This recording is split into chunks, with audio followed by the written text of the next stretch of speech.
Saya Yeremia David Rumimper dari kelompok 5 Manajemen Produksi Agribisnis. Dengan ini akan mewakili untuk menyampaikan materi tentang penentuan kapasitas manufaktur dan jasa. Pertama, penentuan kapasitas manufaktur. Pendahuluan. Kapasitas usaha produksi manufaktur penting untuk dirumuskan karena berkaitan dengan investasi dan pelayanan prima kepada pelanggan. Perencanaan kapasitas adalah bagian dari keputusan strategis berjangka panjang. Perencanaan kapasitas dirumuskan berdasarkan hasil peramalan permintaan di masa mendatang yang diikuti dengan studi tentang kapasitas produksi perusahaan, saingan, untuk memperjelas potensi yang dapat dijamah oleh perusahaan. Berikut faktor dalam perencanaan kapasitas. 1. Perubahan volume permintaan beserta intensitas atau kecepatan perubahannya.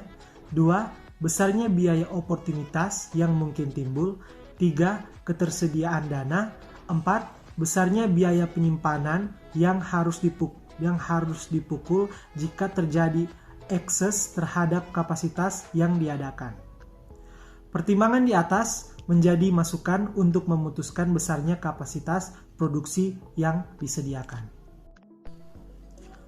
Berikutnya, perencanaan kapasitas menurut Chess dan Aquilano tahun 1995, Chess tahun 2001, serta Russell dan Taylor tahun 2000, kapasitas merupakan jumlah keluaran yang dapat dihasilkan oleh suatu sistem produksi dalam cakrawala waktu tertentu, yaitu selama setahun atau dalam beberapa tahun mendatang. Selanjutnya, perencanaan kapasitas merupakan keputusan perencanaan strategis jangka panjang yang ditujukan untuk mengadakan seluruh sumber daya produktif yang dibutuhkan oleh perusahaan. Keputusan mengenai kapasitas ini akan mempengaruhi tegang waktu produk atau produk lead time, tanggapan pelanggan, dan kemampuan bersaing perusahaan. Produk lead time pada dasarnya merupakan tegangan waktu antara dibuatnya keputusan pengadaan kapasitas sampai sumber daya produktif, yang dimaksud menghasilkan keluaran yang direncanakan. Rentang waktu dari produk lead time ini sangat tergantung pada jenis kapasitas dan volume kapasitas yang diadakan. Berikut, strategi perencanaan kapasitas menurut Russell dan Taylor ada 3, yaitu pertama, capacity lead strategi, yaitu strategi pengembangan kapasitas yang bersifat agresif yang dimaksud untuk mengantisipasi pertumbuhan permintaan di masa yang akan datang. 2. Capacity lag strategi, yaitu suatu strategi pengembangan kapasitas yang bersifat konservatif, di mana peningkatan kapasitas dilakukan setelah terjadi peningkatan permintaan pasar. Average capacity strategi, yaitu strategi kapasitas rata-rata, suatu strategi pengembangan kapasitas yang diselaraskan dengan rata-rata peningkatan estimasi permintaan. Besarnya volume peningkatan kapasitas sangat ditentukan oleh beberapa faktor, yaitu pertama, estimasi volume permintaan dan perkiraan jumlah permintaan yang dilayani oleh masyarakat. 2. Tujuan strategis yang akan dicapai, yaitu tujuan pengembangan peningkatan mata layanan pada pelanggan atau tujuan persaingan. 3. Biaya ekspansi atau biaya operasi sesudah ekspansi. Strategi pengembangan kapasitas sekaligus akan menghemat biaya konstruktif dan biaya pemasangan instalasi mesin, akan tetapi kelebihan kapasitas di atas permintaan pasar yang sekarang akan menimbulkan idle capacity atau pengurangan kapasitas. Kapasitas yang menganggur ini akan menimbulkan biaya umum atau overhead cost yang cukup besar.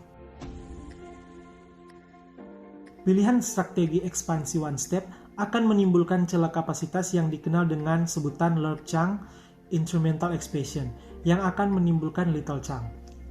Large chunk merupakan akses kapasitas yang cukup besar yang akan menimbulkan biaya umum selama idle tidak dimanfaatkan dalam aktivitas produksi sampai termanfaatkan dengan efektif. Sebaliknya, little chunk adalah celah atau selisih antara kapasitas yang tersedia dengan yang dibutuhkan yang volumenya relatif kecil yang menimbulkan biaya umum selama belum dimanfaatkan dalam kegiatan produksi. Large chunk timbul jika memiliki strategi one-step expansion dan little chunk muncul sewaktu memilih strategi incremental expansion atau infrequent expansion. Kapasitas terpakai sebagai konsekuensi dan ekspansi lasing pula disebut sebagai cadangan kapasitas atau capacity constant. Capacity constant merupakan porsi kapasitas yang dinyatakan dalam persen yang saat ini menjadi sediaan kapasitas tidak terpakai yang dimaksud untuk mengantisipasi kejadian yang tidak diperkirakan di masa yang akan datang. Keadaan yang tidak diperkirakan ini di masa yang akan datang dapat berupa lonjakan permintaan sebagai akibat dari membaiknya indikator makroekonomi negara. Jika benar-benar terjadi lonjakan permintaan yang dramatis itu akan dijawab dengan memanfaatkan cadangan kapasitas atau capacity cushion. Berikut ini adalah rumusnya. Rasio pemakaian kapasitas sama dengan kapasitas terpakai dibagi kapasitas terpasang kali 100%. Base operating level atau BOL merupakan porsi kapasitas yang dinyatakan dalam persen yang termanfaatkan pada tingkat biaya yang paling rendah. Berikut ini adalah syarat BOL. 1. Perubahan biaya tidak linear dengan pertumbuhan volume produksi. 2. Biaya tetap dapat didistribusikan pembenaannya kepada semua produk yang dihasilkan. 3. Pekerja akan bekerja lebih efisien jika masa kerjanya bertambah. 4. Perusahaan akan mendapatkan potongan harga jika membeli sediaan dalam bentuk banyak atau quantity discount. Pengukuran kinerja penggunaan kapasitas dapat pula dihitung melalui pendekatan yang lain, yaitu 1. Tingkat utilitas, 2. Efisiensi penggunaan, 3. Kapasitas efektif, 4. Kapasitas efektif kapasitas produksi yang diperkirakan dapat dicapai oleh perusahaan pada jadwal tertentu, 5. Kapasitas desain, 6. Keluaran aktual, dan 7. OEE, availability, X performance, X quality, di mana availability adalah indikator yang menunjukkan kendala mesin, performance mengacu pada indikator yang menunjukkan beberapa mesin idle, dan quantity rate adalah indikator yang menunjukkan beberapa banyak keluaran yang dapat diterima sebagai produk yang baik. Dan C berikut, metode perencanaan kapasitas. Terdapat beberapa metode perencanaan kapasitas. Pertama, 1. Pemakaian metode program linear. Program linear yang dipakai menganalisis perencanaan kapasitas ini ialah metode transportasi yang dimodifikasi. Program linear merupakan metode analisis yang cocok diterapkan dalam memecahkan kasus deterministik termasuk penyusutan rencana agregat. 2. Analisis dengan decision tree. Model yang pertama program linear dapat dipakai jika kondisi yang diharapkan adalah kondisi pasti di mana nilai semua variabel terdefinisi secara input dan diketahui. Analisis dengan trial and error. Perencanaan kapasitas dengan trial and error merupakan alokasi kebutuhan kapasitas berdasarkan pertimbangan inisiatif rasional dengan mempertimbangkan manfaat dan risiko pilihan alokasi dalam usaha menemukan alokasi yang optimal. Berikut D. Faktor terkait dan fokus kapasitas. Ketiga komponen terkait yaitu serai produk, desain proses, dan keputusan kapasitas semuanya berfokus pada pelanggan. Desain dibuat berdasarkan hasil penerjemahan kebutuhan dan keinginan pelanggan. Demikian pula desain proses dirumuskan oleh perusahaan untuk dapat mengerjakan produk yang dipesan oleh pelanggan dan disesuaikan dengan rumusan desain yang telah disiapkan. Berikut adalah suplemen, program linear, dan aplikasi. Pendahuluan, pengertian linear programming atau LP dan program linear atau PL menurut Kevin L. McLaughlin, Limau, dan Cortes tahun 1978, PL adalah taktik perhitungan matematika untuk mendapatkan cara penggunaan terbaik dari sumber daya yang dimiliki oleh sebuah organisasi atau perusahaan. Menurut G.A. Silver dan G.B. Silver tahun 1977, PL adalah riset operasional didefinisikan sebagai suatu prosedur untuk mendapatkan nilai maksimum atau nilai minimum suatu fungsi tujuan linear yang dibatasi oleh fungsi kendala yang juga fungsi linear. Fungsi kendala constraint function merupakan rumusan dari sediaan sumber daya yang membatasi proses optimisasi. Sementara itu, fungsi tujuan atau objective function adalah rumusan fungsi yang menjadi sasaran untuk landasan untuk mencapai pemecahan yang optimum. Selanjutnya, pada program maksimisasi dependent variable tersebut dapat berupa kontribusi atau contribution margin, keluaran atau output, dan penjualan atau revenue. Sementara itu, dalam minimisasi biaya ialah cost. B. Anggapan yang terpakai. 1. Keliniaran. Linearitas ini mempunyai implikasi bahwa terdapat hubungan garis lutut atau proporsional di antara variabel yang relevan. 4. Penjumlahan. Semua fungsi baik fungsi tujuan maupun fungsi kendala tersusun sedemikian rupa sehingga menunjukkan sifat penjumlahan nilai akhir fungsi khususnya fungsi tujuan adalah jumlah setiap unsurnya. 3. Keselarasan. Sifat keselarasan ini muncul dengan sehubungan dengan adanya sifat kelinearan tersebut seperti yang sudah dijelaskan di atas. 4. Hasil akhir sembarangan tetap positif. Hasil optimasi PL tidak selalu harus dinyatakan dengan suatu bilangan bulat, melainkan dapat pula dinyatakan dengan bilangan yang tidak bulat, asalkan hasil pemesahan dimaksud adalah besaran atau positif, atau lebih besar dari 0. 5. Pasti atau certainly. Anggapan ini menjelaskan bahwa metode PL hanya dapat dipakai sebagai alat pemecahan masalah jika parameter fungsi analisis diketahui dengan pasti. Berikut adalah kerangka model. 1. Non-negativity condition. Dan 2. Meminimumkan. 3. Dengan kendala. D. Pengembangan penggunaan. Pada mulanya, PL terutama dipakai untuk pemecahan kasus produksi pemasaran dan penyalahgunaan personil perusahaan. Program linear ini kemudian disederhanakan untuk dipakai pemecahkan program distribusi, baik untuk memaksimumkan kontribusi maupun untuk meminimumkan biaya distribusi. Pada perkembangan berikutnya, program linear metode transportasi ini dikembangkan pula untuk memecahkan kasus perencanaan agregat terutama dalam penyusunan strategis ketersediaan kapasitas. Berikut metode pemecahan. Metode grafik layak dipakai untuk memecahkan kasus dengan memaksimumkan 3 perubahan keputusan, namun pemakaian yang lazim ialah hanya 2 buah perubahan keputusan. Sebaliknya, metode simplex dipakai untuk memecahkan kasus PL dengan perubahan kapasitas 2 atau lebih. Pertama, program maksimisasi. Program maksimisasi pemecahan kasus maksimisasi dengan cara grafik. Berikut adalah program minimisasi. Pada program minimisasi, perusahaan dan organisasi telah mengalokasikan anggaran biaya tertentu dan harus digunakan sedemikian rupa sehingga menghasilkan keluaran sebesar mungkin. Dan berikut 2 dengan metode simplex. Metode simplex ini memiliki kelebihan dan bantingan dengan metode grafik karena metode grafik ini dapat dipakai memecahkan kasus dengan 3 atau lebih perubahan keputusan.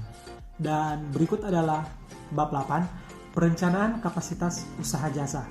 A. Pendahuluan. Jasa dibutuhkan oleh 2 kelompok pelanggan, yaitu pelanggan internal dan eksternal. Pelanggan internal adalah unit kerja atau individu pekerja yang membutuhkan hasil pelaksanaan pekerjaan dari unit atau pekerja lainnya dalam organisasi yang bersangkutan untuk dipakai sebagai pemasukan pekerjaan atau tugas unit kerjanya. Sedangkan pelanggan eksternal adalah pelanggan individual atau perusahaan yang memerlukan keluaran perusahaan sebagai bahan kebutuhan hidup atau sebagai komponen atau bahan baku untuk diolah menjadi barang jadi. Pelanggan individual lazim disebut konsumen akhir atau konsumen pemakai akhir. Pelanggan perusahaan atau industri lazim disebut pelanggan antara industrial consumer, yaitu pelanggan yang membutuhkan keluaran yang dihasilkan oleh perusahaan bukan untuk tujuan memenuhi kebutuhan akhirnya, melainkan untuk dipakai sebagai bahan baku atau komponen rakitan ataupun sebagai komoditas perdagangan. Ada 4 departemen pengolahan, yaitu Departemen Penimbangan dan Pencampuran, Departemen Pencetakan, Departemen Pembakaran atau Road Department adalah pelanggan dari Finishing Department, dan Departemen Penyelesaian. Keluaran yang harus disediakan oleh departemen harus sama dengan yang diminta oleh departemen berikutnya, baik spesifiknya maupun jumlah kesatuan waktu selanjutnya untuk melayani permintaan pelanggan akhir. Jadi dapat disimpulkan bahwa aktivitas penyediaan kapasitas jasa adalah keseimbangan sistem permintaan pelanggan perlu dipelihara. Berikut B. Strategi penyediaan kapasitas. Untuk menjamin terjadinya keseimbangan antara workstation dan departemen yang ada, dapat dipilih salah satu alternatif, yaitu menambah kapasitas pada stasiun yang paling kritis, 3. Mengadakan penyediaan penggunaan pada stasiun yang kritis, 3. Menambah jam kerja dari stasiun yang krisis sehingga kapasitas meningkatkan penggunaan kapasitas lembur, dan 4. Memanfaatkan sumber luar sistem. Alternatif metode yang dapat dipertimbangkan ialah 1. Meningkatkan kapasitas sistem dengan frekuensi yang tinggi atau frequent investment. 2. Meningkatkan kapasitas sistem dengan frekuensi yang rendah atau infrequent investment. C. Penyediaan kapasitas layanan jasa spesifik. Pada pembicaraan mengenai jasa spesifik ini akan dikemukakan kebutuhan akan layanan jasa angkutan dan layanan jasa klinik. Menurut Schumer 1968 dan Eaton 1968, jasa angkutan harus memenuhi beberapa kriteria, yaitu kecepatan, keamanan, dan keteraturan, dan frekuensi kedatangan, keterpaduan, kecakupan kapasitas, keterjangkauan biaya atau harganya, dan tanggung jawab atas keselamatan dan kenyamanan.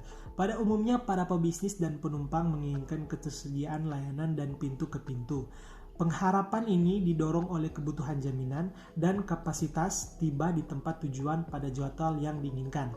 Penyediaan layanan jasa angkutan dalam menjawab permintaan ini perlu melakukan konsolidasi atau kerjasama dengan penyedia tipe angkutan. Berikut, layanan jasa sangat peka dilihat dari sisi persepsi pelanggan. Pelanggan yang merasa mendapat layanan kurang bagus akan mengikis loyalitas mereka kepada perusahaan.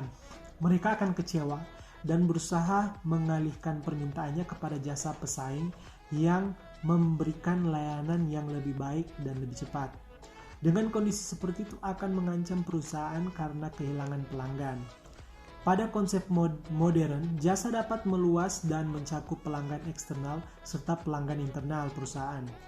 Pelanggan eksternal adalah pelanggan yang membeli dan menggunakan produk yang dihasilkan, sedangkan pelanggan internal adalah segenap pegawai atau fungsi yang ada dalam perusahaan yang akan menerima dukungan layanan dan fungsi lain dalam perusahaan menyelesaikan beban tugasnya dengan baik.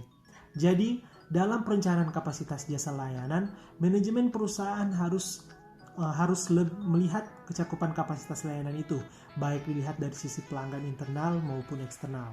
Berikut teori antrian dan simulasi. Teori antrian pertama, pengertian dan kegunaan. Teori antrian merupakan sebuah teori analisis keefektifan sistem yang dikenalkan oleh A.K. Erlang, seorang ahli teknik berkebangsaan Denmark. A.K. Erlang berusaha mengukur kemampuan sebuah fasilitas servis untuk memberi pelayanan sebaik-baiknya kepada pelanggannya. Erlang adalah seorang teknisi yang bekerja di kantor telepon Denmark dengan tugas melakukan penyambungan permintaan, pembicaraan lokal, dan interlokal. Berikut model analisis antrean. Bentuk struktur tersebut dibedakan sebagai berikut.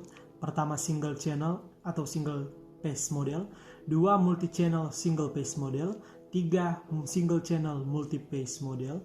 Dan 4, multi-channel multi-phase model.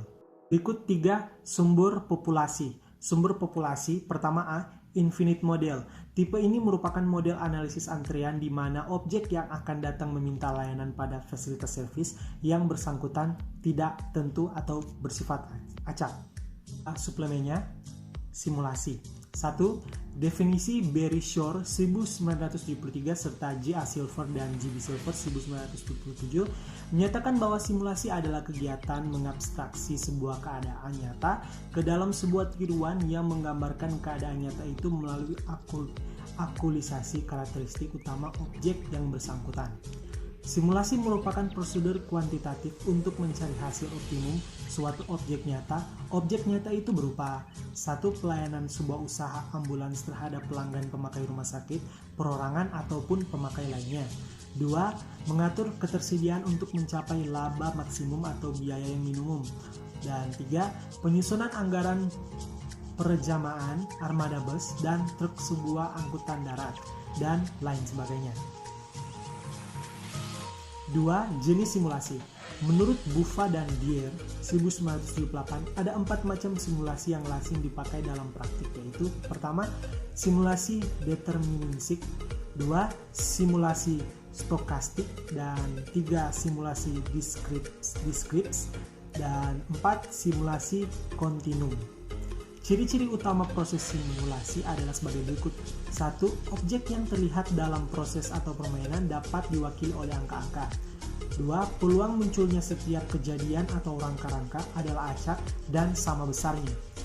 3. Rangkaian peristiwa atau kejadian pada proses itu dapat disusun sebagai sebuah distribusi kejadian. Dan berikut ada contoh aplikasinya.